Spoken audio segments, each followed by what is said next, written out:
अस्सलामु अलैकुम वरहमतुल्लाहि वबरकातुहू नहमदुहु व नुसल्ली अला रसूलिहिल करीम अम्मा बाद। मोहतरम सामीन किराम, आज का हमारा दर्स नंबर 29 और सबक नंबर 6 जज़्म के मुताल्लिक़ है।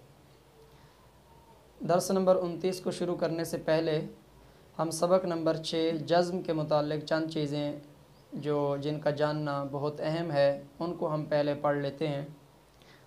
सबसे पहले हिदायत, ये जो दाल का छोटा सा निशान है, इस दाल के छोटे से निशान को जज़्म कहते हैं, यानी इस अलामत को जज़्म और सुकून कहते हैं। इस अलामत के दो नाम हैं, जज़्म और सुकून। अब ये अलामत जिस हर्फ पर हो, यानी जिस हर्फ पर सुकून या जज़्म हो, उस हर्फ को साकिन और मजज़ूम कहेंगे। जिस हर्फ पर ये यानी सुकून की या मजज़ूम की अलामत हो, उस हर्फ को साकिन या मजज़ूम कहेंगे। जिस हर्फ पर यह अलामत होगी उस हर्फ को क्या कहेंगे? साकिन या मजज़ूम। आगे, जज़्म वाले हर्फ को अपने से पहले मुतहर्रिक लफ्ज़ से मिलाकर पढ़ा जाता है, जैसे हमज़ा बा ज़बर अब ये बा के ऊपर ये जज़्म है। अब बा को पढ़ना कैसे है?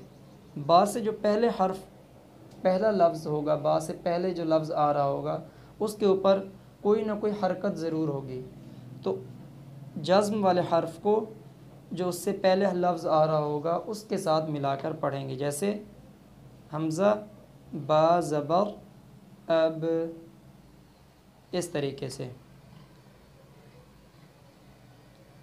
अब जज़्म बा के ऊपर है, सुकून बा के ऊपर है, दोनों नाम ले सकते हैं, जज़्म भी और सुकून भी। तो अब बा को साकिन कहेंगे और दूसरा नाम बा को मजज़ूम कहेंगे। दोनों नाम हम कह सकते हैं, भी बा साकिन है या हम कह सकते हैं कि बा मजज़ूम है। आगे, साकिन हर्फ को पढ़ते हुए आवाज़ में सुकून और ठहराव होगा सिवाय हुरूफ़ क़लक़ला के। साकिन हर्फ जब भी हम पढ़ेंगे तो साकिन हर्फ को पढ़ते हुए आवाज़ में सुकून और ठहराव होगा, जैसे हमज़ा ह ज़बर अह। अब आवाज़ चल रही है और सुकून में है, यानी अह, यूँ जुम्बिश नहीं हुई, हरकत नहीं हुई लफ्ज़ पे, अह, इस तरह झटका नहीं लगाना। वो जब हम आगे ज़बर ज़ेर और पेश की सुकून के साथ मश्क करेंगे तो उसमें हम इन चीज़ों को हमें सही समझ आ जाएगी। अब सिवाय हुरूफ़ क़लक़ला के, हुरूफ़ क़लक़ला कितने हैं? क़लक़ला का माना है हरकत, जुम्बिश, यानी हुरूफ़ क़लक़ला को पढ़ते हुए आवाज़ में जुम्बिश होगी, आवाज़ में हरकत होगी, आवाज़ में ठहराव नहीं होगा। हुरूफ़ क़लक़ला के अलावा बाकी हरफों में आवाज़ में ठहराव होगा।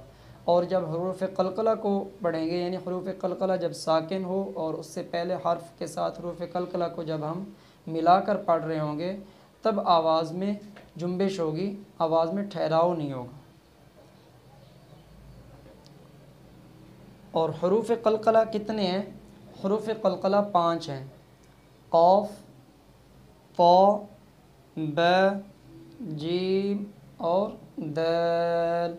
ये 5 हरूफ हमने ज़बानी याद कर लेने हैं, यानी अपने जहन में महफूज कर लेने हैं कि भी हुरूफ़ क़लक़ला कितने हैं। क़ाफ़, ता, ब, जीम और दाल, ये हुरूफ़ क़लक़ला हैं। जब ये साकिन होंगे और इससे पहले हर्फ के साथ जो मुतहर्रिक होगा, जब इनके साथ उसको मिलाएंगे तो इनके अंदर आवाज़ में हरकत होगी, सुकून नहीं होगा। इन अल्फाज में क़लक़ला के वजह से आवाज़ में हरकत और जुम्बिश होगी। आगे, इज़हार कहते हैं कि नून साकिन के बाद हरूफ हल्की, हरूफ हल्की 6 हैं। ये हमने दर्स नंबर 5 या 6 में बताया था, जिसमें हमने हरूफ हल्की और हरूफ मुस्तालिया और हरूफ क़लक़ला को बताया था। तो हरूफ हल्की 6 हैं, ये दोबारा बता देता हूँ। हरूफ हल्की कौन कौन से हैं? 6। हमज़ा, ह, आइन, ह, गैन, ख, ये 6 हरूफ हैं हरूफ हल्की। जब नून साकिन के बाद हरूफ हल्की आ जाएगा तो नून साकिन के अंदर गुन्ना नहीं होगा और उसको इज़हार कहते हैं, यानी ज़ाहिर करके पढ़ना। नून साकिन को जब हम गुन्ना उसमें नहीं करेंगे तो नून साकिन को बग़ैर गुन्ने के ज़ाहिर करके इज़हार करके पढ़ेंगे। नून साकिन को अपनी आवाज़ में, यानी हमज़ा नून ज़बर अन करने के बाद आगे अगला हर्फ पढ़ेंगे, तो इसको कहते हैं इज़हार। ये भी जब हम इसकी मश्क करेंगे तो ये चीज़ हमें खूब समझ आ जाएगी।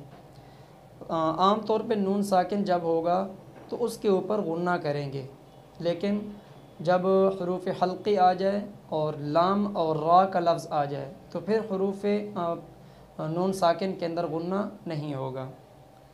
अब आगे देखें। इख्फ़ा, इख्फ़ा नून साकिन के बाद हरूफ हल्की के अलावा कोई और हर्फ हो तो गुन्ना होगा। इसमें लाम और रा का लफ्ज़ भी है। हरूफ हल्की, लाम और रा का लफ्ज़, इनके अलावा अगर कोई और हर्फ होगा तो गुन्ना होगा और इसको इख्फ़ा कहते हैं। इख्फ़ा कहते हैं आवाज़ को छुपाना, यानी इख्फ़ा के वक्त नून की आवाज़ नाक में गुनगुनाती है और नाक में थोड़ी सी छुपती है, इस वजह से इसका नाम इख्फ़ा रखते हैं। जैसे मीम नून ज़ेर मियाँ, अब ये आवाज़ नाक में गुनगुना रही है और नाक में थोड़ी सी छुप रही है, तो इस वजह से इसका नाम रखते हैं इख्फ़ा। अब आगे हम इसकी मश्क यानी ज़बर की मश्क करते हैं। और ज़बर की मश्क शुरू करने से पहले एक और बात जान लें कि हमज़ा साकिन हमेशा झटके से पढ़ेंगे, यानी हमज़ा साकिन को जब भी पढ़ेंगे हम वो झटके से अदा करेंगे। जैसे हमज़ा, हमज़ा ज़बा अ, ब हमज़ा ज़बा ब, त हमज़ा ज़बा त। इसी तरह कोई भी लफ्ज़ हमज़ा के साथ जोड़ दें, हमज़ा साकिन हो तो उसको झटके से अदा करना है। और ता साकिन और काफ साकिन को पढ़ते हुए आवाज़ रुक जाएगी। जैसे हमज़ा त ज़बा अत, हमज़ा काफ ज़बा अक। इसी तरह लफ्ज़ कोई भी साथ मिला लें, जैसे ब त ज़बा बत, ब काफ ज़बा बक, आवाज़ बिल्कुल रुक जाएगी। और अगर कोई और हर्फ पढ़ते हैं तो उसमें आवाज़ यानी हरूफ क़लक़ला के अलावा बाकी लफ्ज़ों में आवाज़ जारी रहेगी और तकरीबन आधे सेकंड या 1 सेकंड तक आवाज़ जारी रहेगी। जैसे हमज़ा ह ज़बा अ, हमज़ा ख ज़बा अ, तकरीबन आधा सेकंड आवाज़ जारी रहेगी।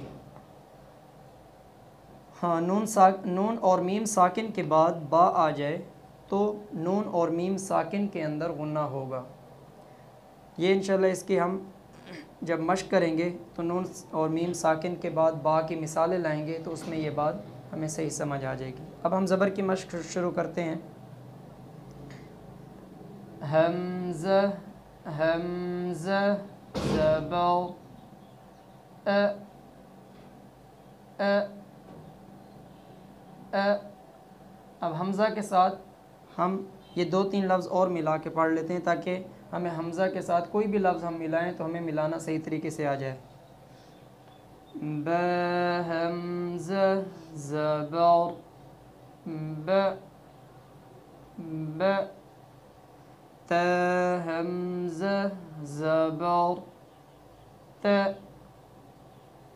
त फ हमज़ा ज़बर फ, फ जीम हमज़ा ज़बर ज,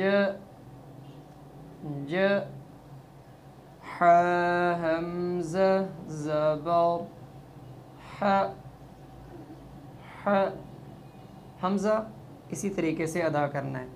अब इसमें हम गलतियों की भी निशानदेही करते जाते हैं। हमज़ा हमज़ा ज़बर